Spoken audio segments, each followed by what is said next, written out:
Well, hello, and thank you for joining us for this conversation between Dr. Linda Komaroff and Samira Abbassy.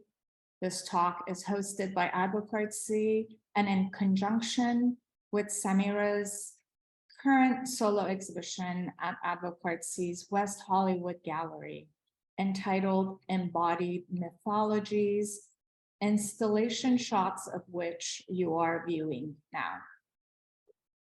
It is also in conjunction with the Los Angeles County Museum of Art's current exhibition, Women Defining Women in Contemporary Art of the Middle East and Beyond, curated by Dr. Linda Komaroff, in which two works by Samira Abbassy's chemical hysterical drawings are currently exhibited. I am Roshi Rahnama, the founder and director of ADVOCARTSY.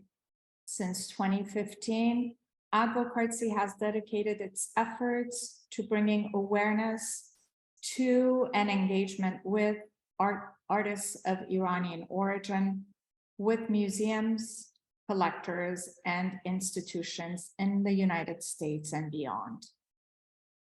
This talk will be about 45 minutes and will be recorded and made available later on our website. Any further questions you may have about the topics discussed during this talk or inquiries about available works can be directed to us via email to info@advocartsy.com. More specific information about the exhibition can also be found on our website at advocartsy.com. And as to our speakers today. Born in Ahvaz, Iran, to an Arab minority family, Samira Abbassy moved to London as a toddler in 1967. Samira studied at the Canterbury College of Art before moving to New York City to co-found the Elizabeth Foundation for the Arts and the EFA Studio Center in 1998. Her work responds to this migration and cultural shifts by synthesizing Persian art with Western canon, creating a conversation around where Iranian art begins in a predominantly Eurocentric history of art. Samira has exhibited internationally, and her work has been acquired by institutions and private collections, such as the Metropolitan Museum of Art, the British Museum, the Los Angeles County Museum of Art, and the Afghani Collection. I'm honored also to introduce Dr. Linda Komaroff, who will be leading this conversation with Samira today. Dr. Linda Komaroff, curator and department head at the Art of the Middle East, has been at LACMA since 1995. During her long curatorial career, she has helped to double the size of the museum's collection of Islamic art, while in 2006, she began to acquire the exhibit contemporary art of the Middle East, placing LACMA's collection at the forefront of American museums. She has two exhibitions at LACMA in 2023, one historical, Dining with the Sultan, the Fine Art of Feasting, and one contemporary, Women Defining Women in Contemporary Art of the Middle East and Beyond, currently on view through September 24th of this year. She's the recipient of multiple grants for scholarly research, including 2 Fulbright fellowships and Metropolitan Museum of Art and Getty Fellowships. She has taught at Hamilton College, NYU, UCLA, and most recently ASU. Through her acquisitions, installations, and exhibitions, she has been concerned with challenging an American audience's perception of Islamic culture and societies and with demonstrating the deep connection between past and present, which is at the heart of any encyclopedic museum. Without further interruption, I will step aside for a conversation between Dr. Linda Komaroff and Samira Abbassy. Thank you again for joining us today. Okay. Well, good afternoon or good evening, depending on what time zone you're in. I'm really glad to be here, talk a little bit about an exhibition that I spent a number of years working on, and then also especially to talk about an artist whose work I love. So you see a slide of women defining women. It's what it is, but 75 works by 42 artists, all of them women, and all of the art in the exhibition is women themed.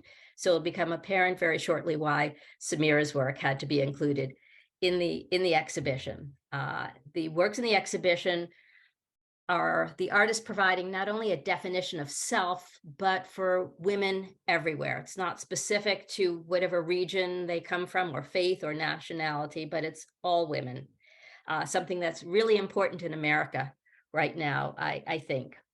My interest in Samira's work predates my meeting her a little over a year ago. I was interested in her work, and especially for this exhibition, because it's women themed, but she also incorporates a range of art historical references, which are always intriguing for an art historian. But there's an interiority to her work and to her powerful images that pique your curiosity and make you want to understand or to know what's the story behind them. And we're going to find out a little bit about that today, I hope. Next slide, please. So these are the two works by Samira in the exhibition. They're both drawings. On the left-hand side is In My Hand, My Undoing, and on the right-hand side is Intangible Threads. Left-hand side, 2013, right-hand side, 2011. And Samira is going to talk about these at length.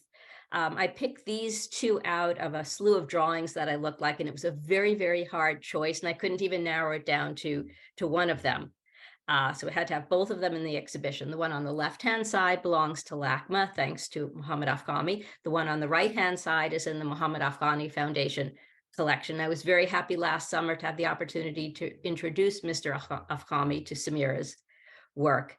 Why these two? I can't really say. They're very powerful images, as you'll see when we look at the details, and they're intriguing. You want to kind of understand what's going on, and the more you look, the more interesting details you see, like what makes up the woman's dress in each case, and are those actually little, or in this case, large fingers? Are they? And we'll hear a little bit more about that now. I'm going to turn things over momentarily to Samira, who can talk about the inspirations for her work, some of which is very personal, and some of which is not so strange, because I had a very close relationship and an unusual one with my own grandmother, but so much of it is tied to her relationship with her grandmother, who she didn't really grow up with, but who she saw on visits home. So without further ado, I'm going to make Samira do more of the talking for a while and interrupting her every now and then. So Samira, take it away. Tell us about yourself. Okay. So first slide is actually of a Arab-Iranian woman from Khuzestan, and it was taken by Donna Stein, who was one of the curators at the Tehran Contemporary Museum of Art around 1960. And the reason I'm showing this is that it looks like both of my grandmothers, and because women from that region in Iran, which is Khuzestan, where there's an Arab minority in Iran who've always been based there, and that's the kind of fault line of the beginning of my biography, in that I was minority Arab but born in Iran, and those are two distinct languages and cultures. And this is a better detailed image of the kind of headdress, the kind of tattooing and marking that women from my grandmother's generation would have had in that region. Next slide.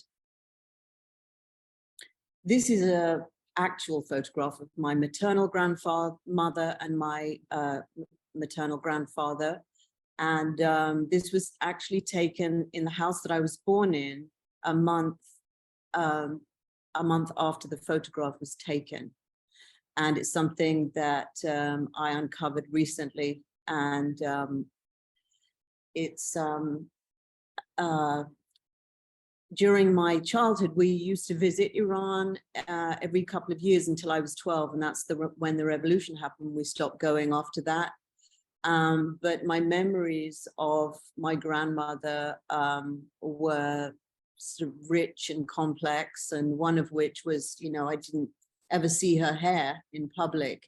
And then one day I went into her prayer room where she had a little tobacco tin also, where she used to roll her own cigarettes. Anyway, she showed me her hair, which was in braids and coiled around her near her ears. And the braids went on and on into tiny fragments, and they were orange from henna. Next slide.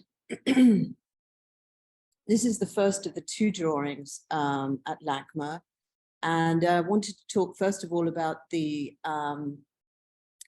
process of these drawings, which I use an overhead projector and sell images of black and white line drawings, where I am sort of projecting and making a virtual collage out of different fragments of my own and borrowed imagery.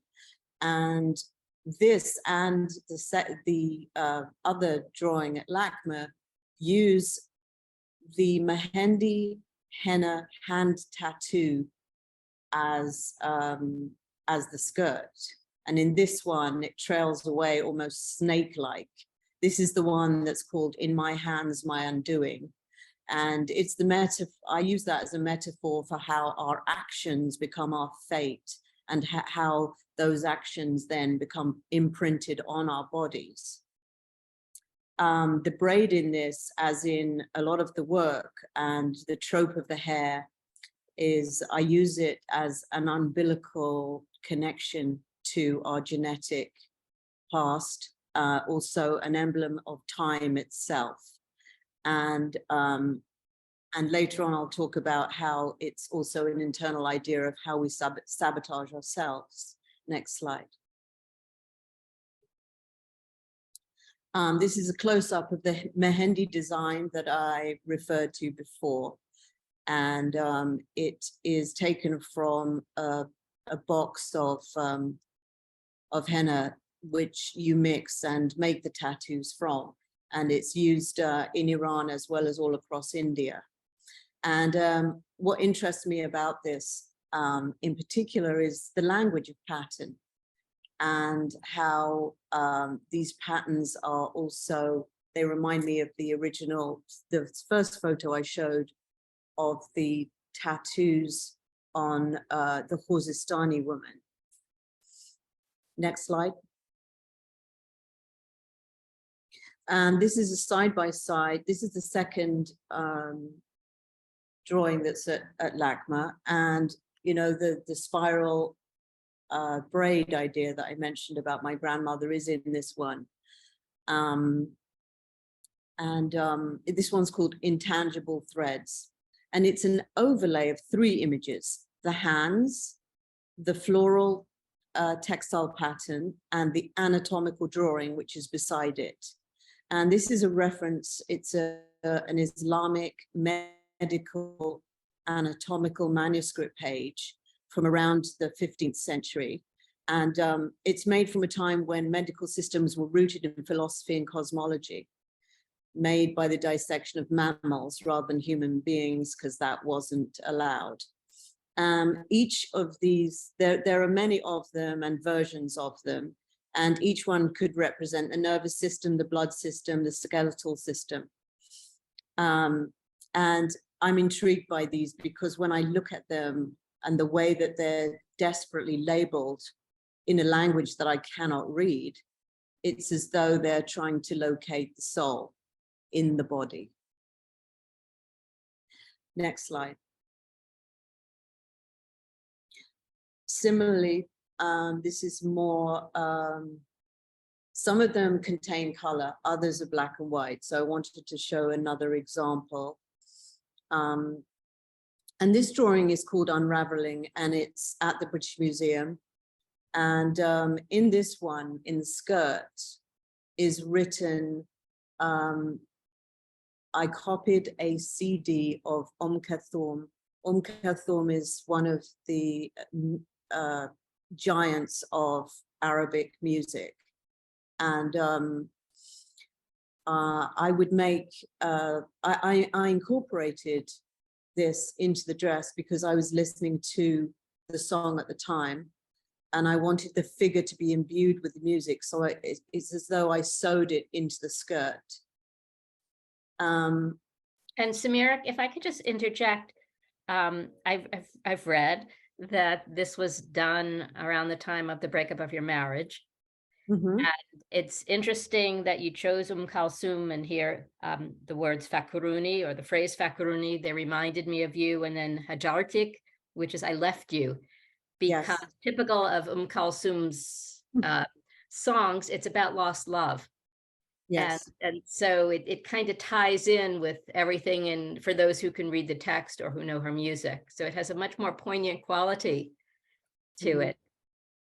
Well, the work, I mean, these figures are autobiographical. I mean, they incorporate biography, and I'll talk about that later as dress, the dress that contains biography, and imagery within the figure that contain its biography. And so, yeah, these are, but they're also cathartic. It's to do with the page or the drawing being a confessional vehicle as well. And it's also about language and the fact that I cannot write my own language. I have to copy it, and that I can't always tell the difference between a Persian word and an Arabic word when it's written. And so part of the subject here is language and fake calligraphy, and making abstract calligraphic markings as a way of implying cultural misunderstandings where language and meaning disintegrate into pattern. Next slide.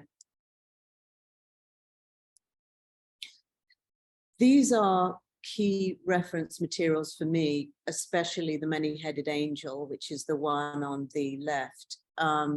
And I put these together to talk about the divine figure, or the omnipotent figure. And the figures that contain multiples and contain worlds. Excuse me. The first is from Muhammad's Night Journey, called the Many-Headed Angel, who actually had 70 heads, and each of those heads had 70 tongues. So and the heads are sort of circular, going all the way around. So it's a bit like the Tower of Babel idea, where everything is possibly in focus, that, the idea of being everywhere at once. And this was the first time I really came across the many-headed aspect in Islamic iconography, which is usually associated with Hindu iconography. I also see this in a kind of Jungian idea of the many aspects of oneself.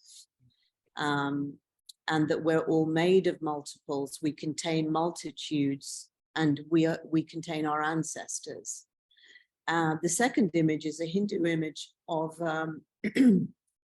its title is World Image in Human Form, Containing All Possible Worlds and Times. Next slide. So we're going to move on to painting. Now we've had a look at some of your wonderful drawings. We'll talk a little bit about painting, but I have to interject here. Maybe some of the audience is asking too. Could you quickly say something about the impact, if at all, of Frida Kahlo's work on yours?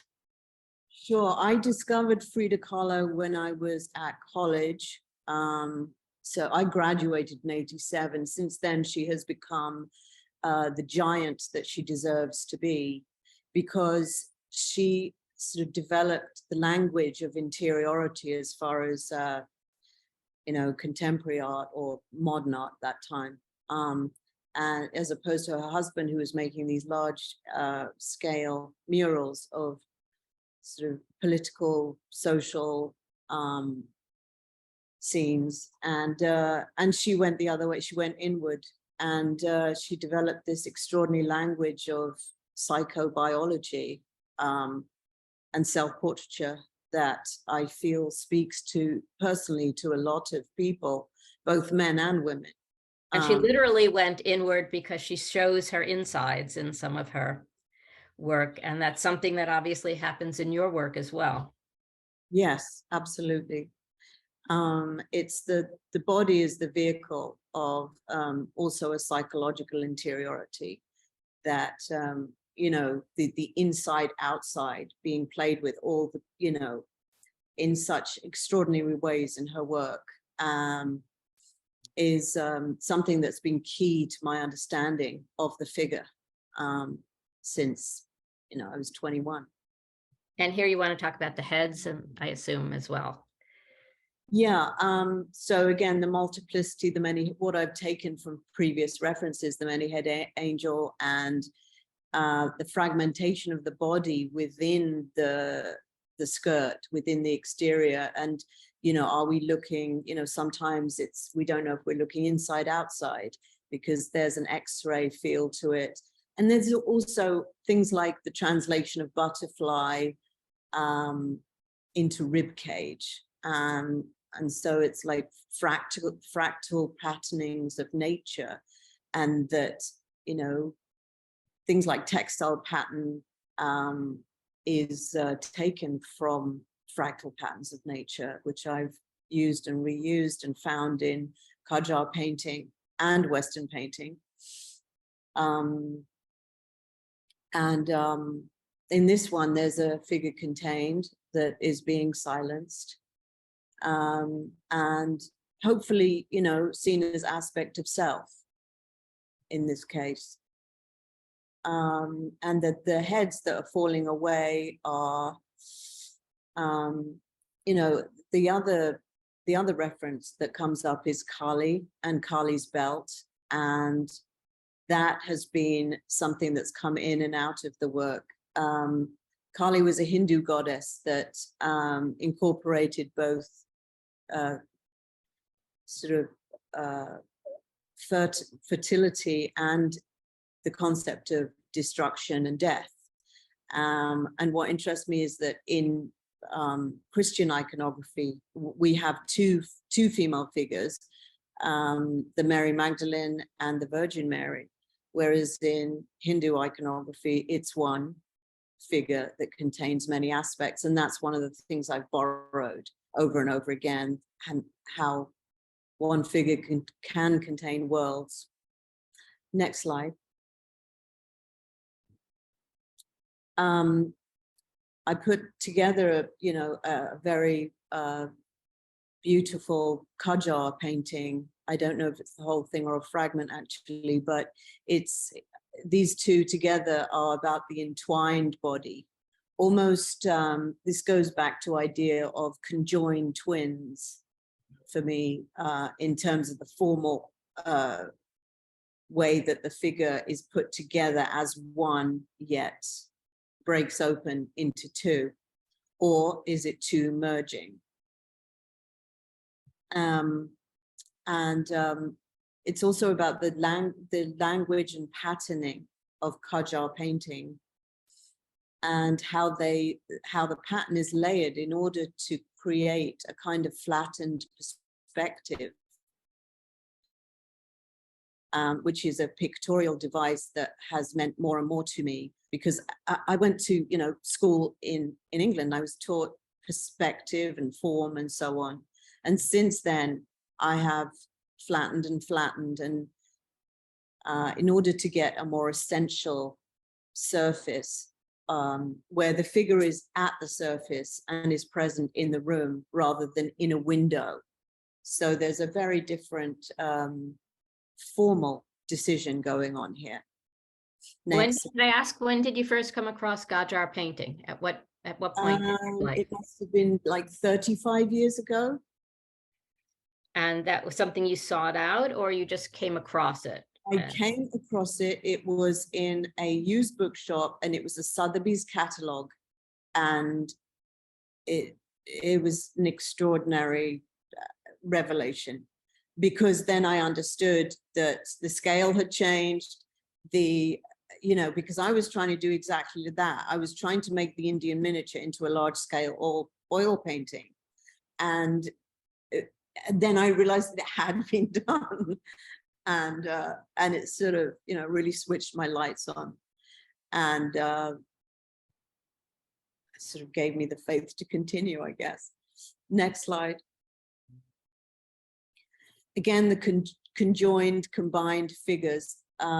This is called Suicide Pact. It's the idea of lovers, but a little more ominous. It's the Romeo and Juliet story, I guess, but it's also, in it, there is the pattern that becomes merged and fragmented to the point of being atomized. And so it's this conjoinment of the atoms, and how that can be conveyed through pattern. Next slide. This is disassociation, which is made up of 4 figures that are layered on top of each other and entwined in an extraordinary way that I found through playing around with the overhead projector. And with the use of that, you can change the scale of each part of the figure that you're drawing and imposing on top of the next figure. And this is hopefully a compelling drawing, but with a very difficult subject matter. And what is the subject matter? It's called disassociation. It's trying to get at ideas around sexual abuse, child sexual abuse, and how the flopping of the head implies a disassociation and the body not being there. So there's also ideas about the body as in absence too, sometimes. Like so the body becomes an abstraction in a way, because it to me, it also makes me think of your interest in patterning. Mm-hmm. That the figures themselves, especially if you're overlapping them intentionally, become like a pattern, and they lose that human element to them, which may be an easier way to tell the story of what's happening if you indeed disassociate from the figure itself, which happens a lot in instances of rape, from what I've read, that the person recounting their rape has to disassociate themselves from their own body because it becomes too painful otherwise to discuss it. Yes. And then you've got the figure on the floor, which is just a shirt with a head beside it. So a further level of disassociation and fragmentation of the figure. Next slide. This is called Pregnant with You. This is at the gallery, but not in the show. And a fairly recent piece in the same set, the Chemical Hysterical series. And I don't know if I've already mentioned it. The Chemical Hysterical series, the title came from a song by Radiohead, or a lyric in a song by Radiohead's OK Computer album. And it sort of summed up this idea of the body as a hormonal system of different triggerings and sort of being made up of signals from inside and outside, and the atomization of the pattern reflecting that. This is called Pregnant with You, and it's about the body containing another body, which is what the anatomical drawing beside it is also conveying. It's interesting that you've turned the woman also into a form of birthing chair. Mm, And I almost see the hands and what's underneath her as being there to catch the baby, yes. which happens with birthing chairs, I suppose. It's very powerful.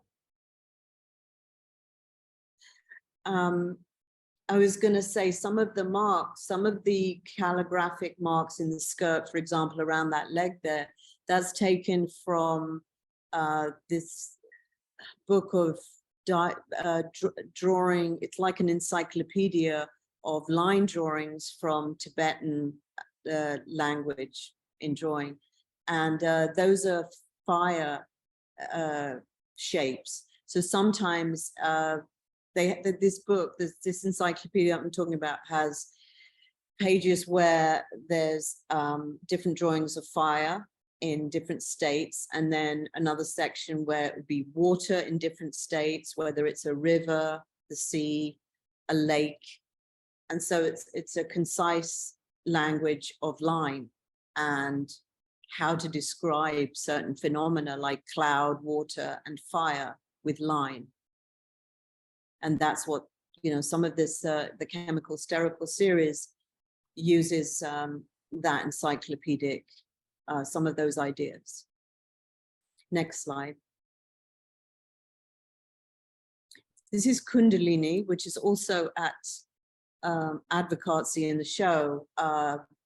And I believe, yes, it is on display.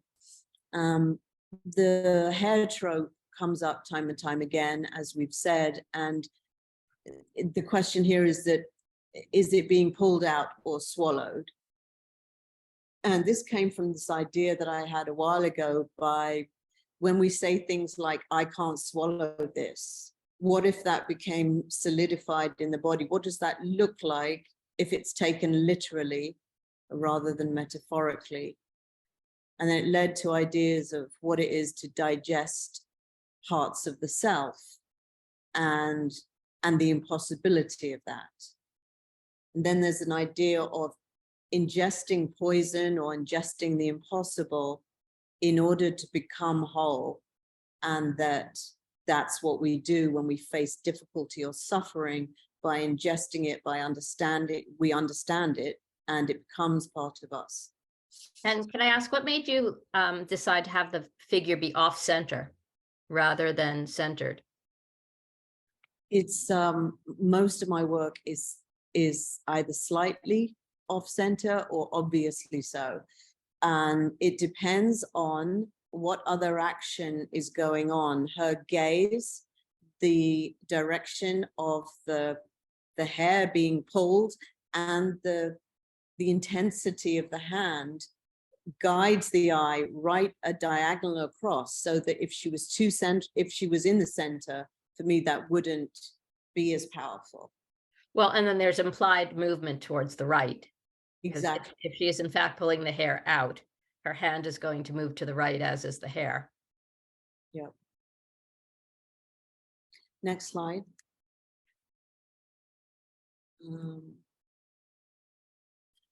So this one is, as I mentioned earlier, hair as parts of self, but aspects of personality, and that we can sabotage ourselves or gag ourselves in this case with our own, it's part, you know, our own sort of blind spots or parts of our character. And there's another drawing in the show actually that is called Self-Sabotage that is on display as well. So this was a painting that I think it was 2017, 16, something like that.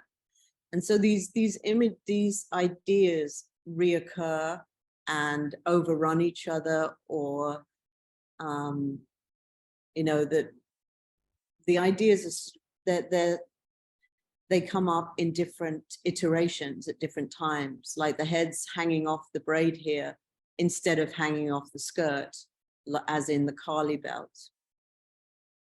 And I think in the drawing that's in the show at ADVOCARTSY, it's a more complex scene than this one, as I recall. What, you know, for many artists, the drawing precedes the painting. Do you work that way, or do you simply keep returning to themes, whether it's in paint or in a drawing? I've tried that, like drawing it first, and then doing a painting of it. Doesn't always work out for me like that. They tend to borrow each other at various times of their own devising. And I mean, even because I also make sculpture, and sculptures also inform and sometimes appear in the paintings. So it's a whole system of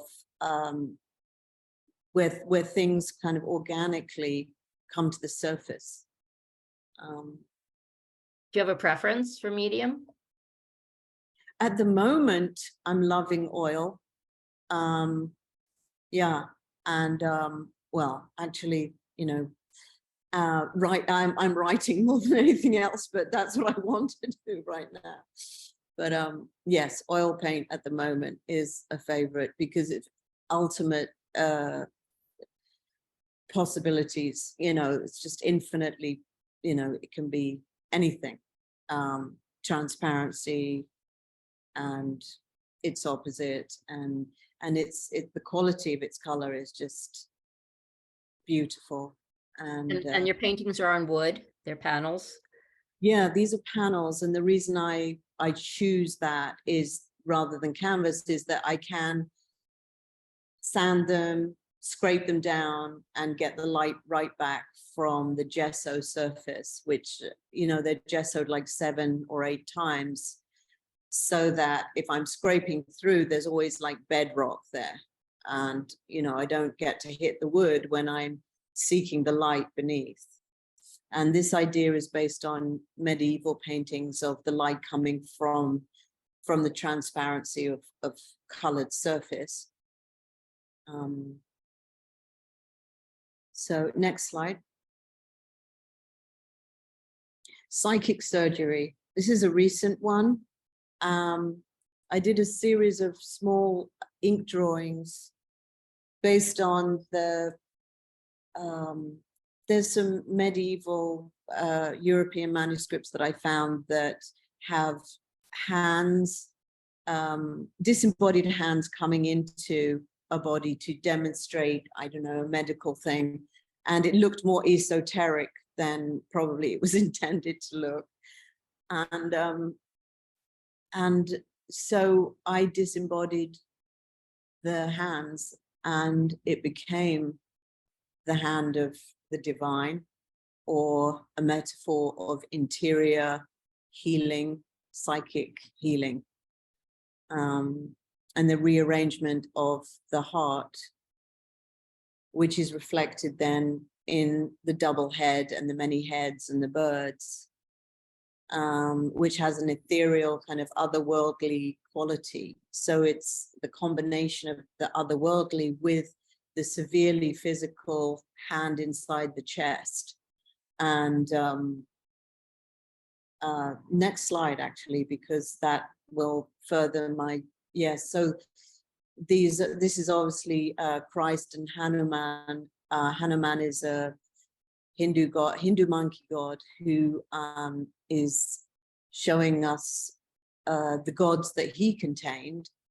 And it's about what we, it's a metaphor for me of interior knowledge and the sense of receiving as well as containing. And that I see when I make art, for me, it's about receiving, and it is about this place. It is not cerebral. It's beyond that. It's not a thinking game. I mean, it's a formal puzzle at times, but it's about being with the work and seeing what it shows me because I feel partly the reason I do what I do is that I feel I'm blind without it. I can't see without it showing me certain things. Next slide. These two royal portraits. One is Kajar. This is Fath Ali Shah, and obviously Queen Elizabeth I. And royal portraiture has informed a lot of my ideas of the figure and what it's wearing, because Queen Elizabeth there was a painting of her with a dress on, and she was pulling back the top coat of the dress to show the petticoat. The petticoat was embroidered with the world, a map of the world that she ruled over at the time. And from that, which was many years ago, I have now understood that what that informed me of was the dress is the biography. It tells us a lot of what we need to know about the figure. And she famously had dresses that could stand up all by themselves because they were so substantial in their material as well as their embellishment with jewels and so on. And in fact, in each case, the dresses could exist without the figure. It's the dress that and the headdress that denotes the power and royalty of the figure, and of course the beard. But yes. it's not the powerful beard. I was also attracted to this iconic Fath Ali Shah portrait. Is beautiful both in the masculine and in the feminine. It has a sort of universal, both genders sort of beauty and attractiveness about it. Well, as I've mentioned, I think you'd be very disappointed to hear you say that, because the whole point of the beard was to emphasize his masculinity, because the ruler he succeeded was a eunuch who had no beard, and this is a public way of announcing just how masculine and powerful he was. But in today's world, yes, I could see what you're saying. Yes, the shape, the waist. Yeah, and the shoes. The shoes, yes, the shoes are gorgeous. I'm not sure where this painting is, but this slide was taken from a photograph of my book. That's why it's got the white mark on it where something happened to it. Yeah, it's exquisite. Next slide. I think this is our last. Again, a portrait, a kajar portrait of a court woman, a woman of the court. And I was drawn to this because the transparency of the dress and a kind of, going back to the idea of the X-ray and what we can see through and so on, as well as the way her hair is, in braids back there. I wasn't sure when I first saw it whether they were braids at all. She's also got the red hands, which is a henna dye, I believe. And this painting of mine called Ode to All Her Mothers was the painting that I've taken the longest to make. It took 10 years to make this painting because I kept on going back to it, putting it away. It wasn't 10 years every day. It was until it was done. And I was ready to leave it when it looked fresh again, because of the sanding and so on. Its luminosity remained, especially around the most luminous part is the head. And it has a tattooed chin, which refers to my grandmother. So ode to all my mothers. But this is also me. This is me with my twins. I have a twin boy and girl. And my daughter is holding a doll. And there's a sense of infinity going on. The doll could be holding a doll. It's the Russian doll idea of genetic linking. And why do you think it, can I just interrupt? Why do you think it took you 10 years to finish? Is there something particular about this? Because it's more autobiographical because it's both your grandmother and you, because you put your children into it? What do you, because I assume your children aged over that 10-year period also, and maybe you're not seeing them as little children anymore. I think it's because I measured and had the panel made according to the Fath Ali Shah portrait that was in the previous slide. And I wanted it to be my equivalent of a statement portrait that covered not only me, but generations, and you know, going both forward and back at the same time in a quite iconic way.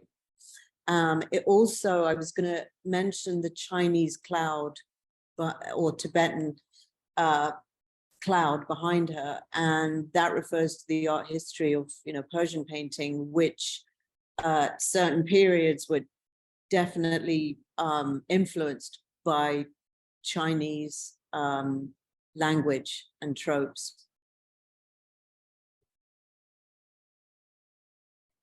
All right, I think we're almost out of time. So maybe you could talk now very briefly about what you're working on and what direction you see yourself going in the next few years.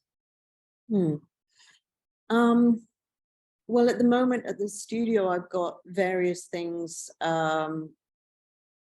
in the works, one of which is a large oil panel, which could take me another couple of years, or I may start something the equivalent, and it might, you know, if I start more than one thing, they tend to help each other.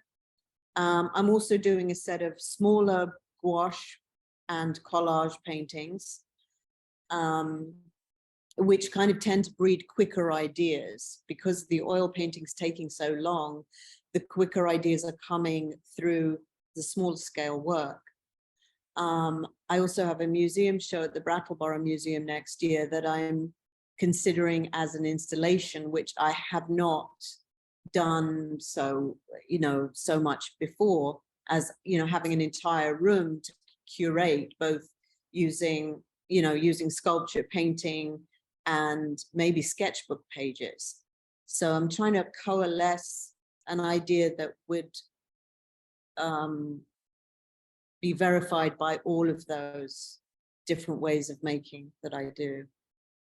All right, I think we're out of time. So I want to thank you, Samira, for this fascinating look at your work and for hearing about what you're going to be working on, which I'm looking forward to seeing very much. So thanks, and thanks everyone.